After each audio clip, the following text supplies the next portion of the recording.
Hi everyone! Imagine you visit Korea twice a year for a month at a time.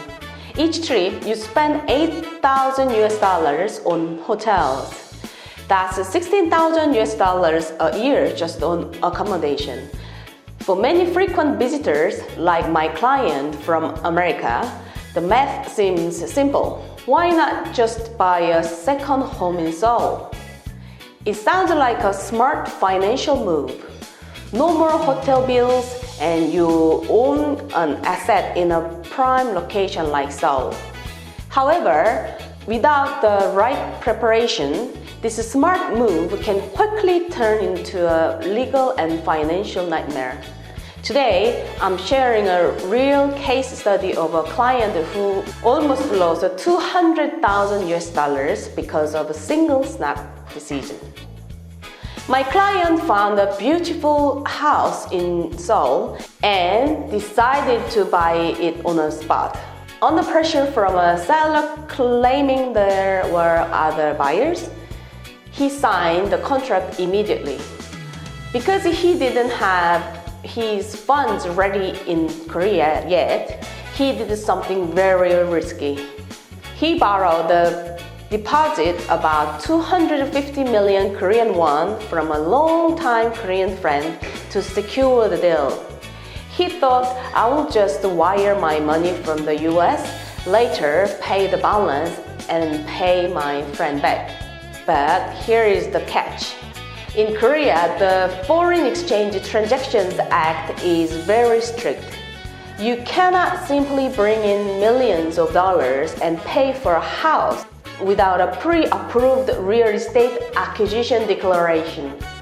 Because he signed the contract first and used local borrowed money for the deposit, his official foreign exchange review was rejected. He was stuck. This wasn't just about a house anymore. If he couldn't pay the balance by the deadline, he would legally lose the entire 250 million Korean won deposit.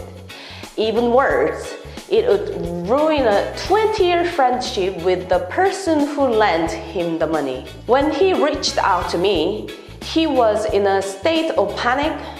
Fortunately, there was still a small window of time before the final payment deadline. Our team stepped in immediately.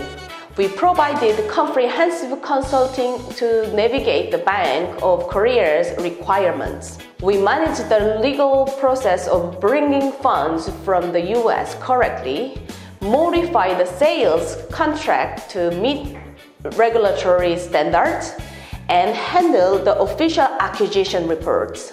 Because we acted while there was still time, we successfully cleared the review, transferred the title, and saved both his money and his friendship. The lesson here is clear. In Korean real estate, the procedure is just as important as the money.